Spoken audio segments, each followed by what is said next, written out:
Hi everyone, I welcome to all of you in JRF Hall है। So teaching aptitude के जो most important PYQs हैं उनको हम यहाँ पर देख रहे हैं। और आज के भी लेक्चर में हम कुछ और टीचिंग एप्टीट्यूड के PYQs को देखेंगे विद एक्सप्लेनेशन, वो भी हिंदी में।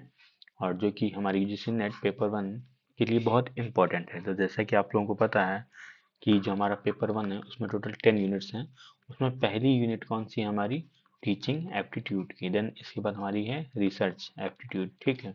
और बाकी फर्दर और भी यूनिट्स है, comprehension, mathematical reasoning, communication, ICT, people and environment और भी, ठीक है। तो हम लोग इसके पहले इस टीचिंग एप्टीट्यूड में दो वीडियोस और ला चुके हैं जो कि आप लोगों ने ज़रूर देखे हुए होंगे। और अगर आप लोगों ने नहीं देखे हों तो आप आई बटन पर क्लिक करके इसका सेकेंड वीडियो देख सकते हैं। और इस वीडियो के लास्ट में मैं प्लेलिस्ट भी लगा दूंगा जो कि हमारा इसी टीचिंग एप्टीट्यूड के PYQs की होगी। साथ साथ में जिन लोगों को जून के PYQs को वीडियोस देखनी है वो भी देख सकते हैं, और जिन्हें दिसंबर के PYQs की वीडियो देखनी है, प्लेलिस्ट देखनी है, वो भी देख सकते हैं, ठीक। जो कि आपके आने वाले एग्जाम में बहुत ज़्यादा हेल्पफुल रहेंगे, ठीक है। और पूरे PYQs की मैंने सीरीज बना रखी है, दिसंबर के जो PYQs हैं और जो जून के PYQs हैं। ठीक, जून 2025 के जो PYQs जो एग्जाम हुआ था उसके मैंने PYQs को लिया था, और इसमें दिसंबर 2024 के जो PYQs थे। तो आप उन वीडियोस को भी एक बार गो थ्रू कर लीजिए जिससे कि आप लोगों की जो तैयारी है वो और अच्छे से हो जाए। और अगर आप लोगों को नेट जेआरएफ क्लियर करना है, ठीक है, तो आपको सबसे इंपॉर्टेंट क्या है? PYQs की प्रैक्टिस करना। जितना हो सके उतने प्रैक्टिस कीजिए, जितना हो सके वीडियोस को देखते रहिए। चलिए हम अपनी आज की इस वीडियो को शुरू करते हैं। और हाँ, आज के इस वीडियो में भी हम टीचिंग एप्टीट्यूड के कुछ और PYQs को लेंगे जो कि हमारे दिसंबर 2025 में जो हमारा एग्जाम होने वाला है, ठीक, 2025 का है या 26 का है, ठीक है, उसमें हेल्पफुल रहेंगे। तो आज हमारे कौन सा है? थर्ड वीडियो लेक्चर है। चलिए हम इस वीडियो को शुरू करते हैं। तो हमारा पहला क्वेश्चन है टीचिंग एप्टीट्यूड से कि which of the following university was the pioneer in micro teaching concept started in 1961।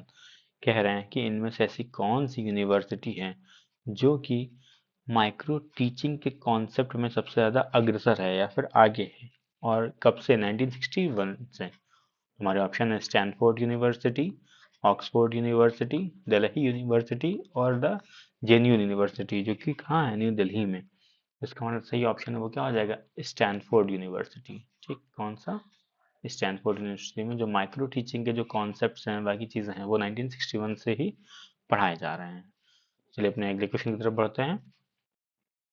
फिर in education John Dewey stressed on. देखिए, जब भी आप टीचिंग एप्टीट्यूड पढ़ेंगे, ठीक, तो आपको सबसे ज़्यादा इनका नाम जानने के लिए जरूर मिलेगा, वो है जॉन डेवी, ठीक। और भी कुछ स्कॉलर्स हैं या फिर राइटर्स, उनके भी नाम आप लोगों को देखने मिलेंगे, लेकिन जॉन डेवी सबसे ज़्यादा इंपॉर्टेंट उनमें से एक हैं। तो हमारे कह रहे हैं कि एजुकेशन में जॉन डेवी ने किस पर स्ट्रेस किया है या फिर किस पर जोर दिया है?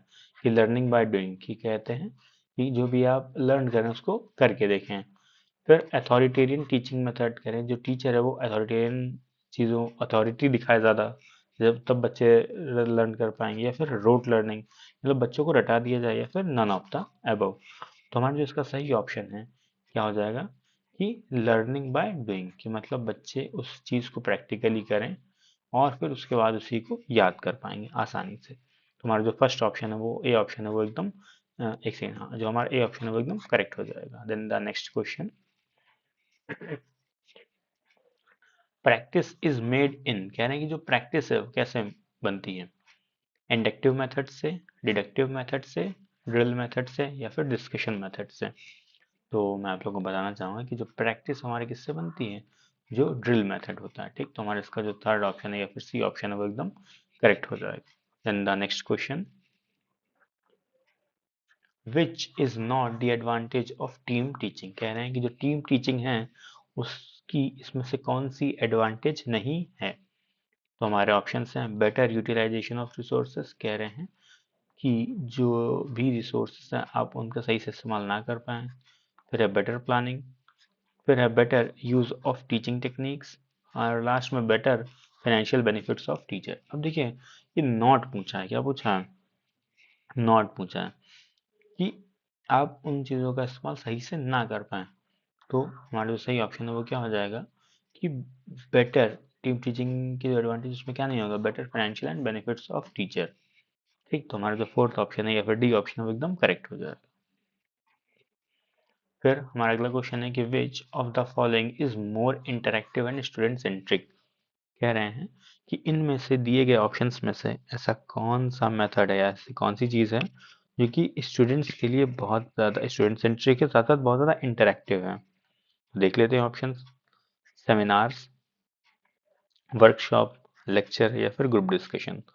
देखिए सेमिनार में आप लोगों को पता है क्या होता है, वर्कशॉप्स में लेक्चर्स में क्या होता है। ठीक, कुछ में लेक्चर क्या है, वन वे हो जाता है कभी कभी, तो कुछ में होता है कि टू वे ही होता है। ठीक, तो हमारा जो डी ऑप्शन है क्या, कि ग्रुप डिस्कशन। क्या है,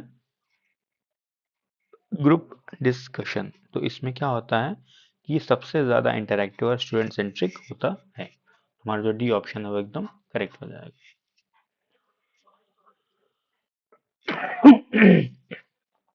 sorry. The most important challenge before a teacher is, यानी टीचर के सामने सबसे ज़्यादा इंपॉर्टेंट चैलेंज कौन सा आता है। To maintain discipline in the class, class में डिसिप्लिन बनाए रखना। To make students do their homework, की बच्चों को होमवर्क करने के लिए कहना। टू प्रिपेयर क्वेश्चन पेपर, की क्वेश्चन पेपर बनाना। या फिर to make teaching learning process enjoyable, या फिर जो टीचिंग और लर्निंग का जो प्रोसेस है उसको थोड़ा सा इंजॉयबल बना लेना। सबसे ज़्यादा यहाँ क्या कहते हैं, मोस्ट चैलेंजिंग क्या हो जाए कि जो टीचिंग और लर्निंग का जो प्रोसेस है उसको इंजॉयबल बना पाना। क्योंकि जब वो प्रोसेस एक इंजॉयबल लेवल पर आ जाता है तभी बच्चे उस लेवल को समझ पाते हैं, उन चीज़ों को समझ पाते हैं। तो हमारा जो डी ऑप्शन है वो एकदम करेक्ट हो जाएगा। फिर the psychological aspect of the classroom are best manage by. कह रहे हैं कि जो साइकोलॉजिकल एस्पेक्ट्स हैं क्लासरूम के वो किस तरीके से बेस्ट तरीके से मैनेज किए जा सकते हैं। ठीक है, साइकोलॉजिकल मतलब मनोवैज्ञानिक रूप में। ठीक, तो पहला है the class teacher, subject teacher, the principal या स्टूडेंट देमसेल्फ। अब जो भी क्लासरूम का जो मैनेजमेंट है, बेस्ट मैनेजमेंट है, भी कौन से लेवल पर, साइकोलॉजिकल एस्पेक्ट्स पे कौन से मैनेज कर पाए। क्या जो स्टूडेंट्स हैं खुद के लेवल पर, बिल्कुल नहीं, खुद से नहीं कर पाएंगे, प्रिंसिपल भी नहीं, सब्जेक्ट टीचर है वो भी नहीं, कौन कर पाएगा, जो हमारा क्लास टीचर होगा वो उन चीज़ों को बहुत ही आसानी से बहुत ही डीपली समझ पाएगा और उन सभी चीज़ों को सॉल्व कर देगा। तो हमारा जो ए ऑप्शन है वो एकदम करेक्ट हो जाएगा। फिर अपने अगले क्वेश्चन की तरफ बढ़ते हैं। Students can be classified into four types on the basis of their learning। ठीक है, कि जो स्टूडेंट्स हैं उनको चार टाइप्स में बांटा गया उनकी लर्निंग के बेसिस पे। ठीक, then which one of the following six meaning and reasoning to the learning. और इन ऑप्शंस में जो भी दिए गए हैं उनमें से ऐसा कौन सा है जो कि मीनिंग और रीजनिंग को इंडिकेट करता है लर्निंग में। ठीक है, innovative learning, analytic learner, common sense learner या डायनेमिक लर्नर। तो इसका जो हमारा सही ऑप्शन हो जाएगा, जो कि हम सब क्या कह रहे हैं कि जो मीनिंग और रीजनिंग पर ध्यान दें एक लर्निंग के प्रोसेस में, तो वो क्या होगा, वो होगा एनालिटिक लर्नर। जो एनालिटिक मतलब एनालाइज कर पाए हर चीज़ को अच्छे से, वही क्या होगा, एक अच्छा लर्नर होगा जो कि उस मीनिंग को उसकी रीजनिंग को समझ पाएगा। फिर अपने अगले क्वेश्चन की तरफ बढ़ते हैं। While presenting your ideas in a classroom it is better to.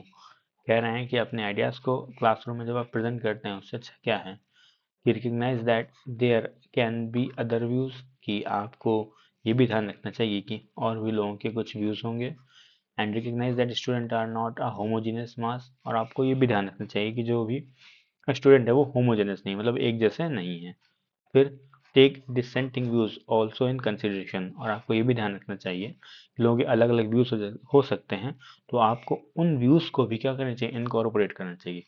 तो इसका हमारा क्या हो जाएगा, डी ऑप्शन, मतलब ये तीनों ही चीजें सही कही गई हैं। Then the next question, when a person listen and attempt to understand the other person's view point. कह रहे हैं जब कोई एक व्यक्ति दूसरे व्यक्ति की बात सुनता है और उसको समझने की कोशिश करता है तो हम उसे क्या कहेंगे, active listening, empathic listening, empathetic listening, critical listening या नन ऑफ द अबव। ठीक है, कि जब कोई एक व्यक्ति किसी दूसरे की बात सुनता है और and attempt to understand the other person's view point, और उसकी बात को या फिर उस पर्सन के व्यू पॉइंट को बहुत ही अच्छे से समझने की कोशिश करता है। तो उस समय क्या होगा, एक्टिव लिसनिंग की एम्पैथी होती है जो तभी दी जाती है, ठीक। और क्या है, एम्पैथेटिक लिसनिंग हो जाएगा, तो हमारा जो बी ऑप्शन है वो एकदम करेक्ट हो जाएगा, ठीक। So thanks for watching, please like comment and share my YouTube channel JRF वाले। एंड आप लोगों से रिक्वेस्ट है कि जिन लोग अभी नेट JRF के लिए प्रिपेयर कर रहे हैं, इस वीडियो के एंड में 2 PYQs की प्लेलिस्ट आ रही होंगी, एक तो जून की PYQs की और एक दिसंबर के PYQs की। तो आप इन दोनों को ज़रूर देख लीजिए। और अभी तक इस टीचिंग एप्टीट्यूड में मैंने टोटल 3 लेक्चर्स डाले हैं, तो आप इन 3 लेक्चर्स को देख लीजिए। अब आगे मैं इसमें रिसर्च एप्टीट्यूड के और कुछ लेक्चर्स को बनाऊंगा, देन उसके बाद कम्युनिकेशन और बाकी यूनिट वाइज मैं इस तरीके से बनाता रहूँगा। तो थैंक यू एवरीवन।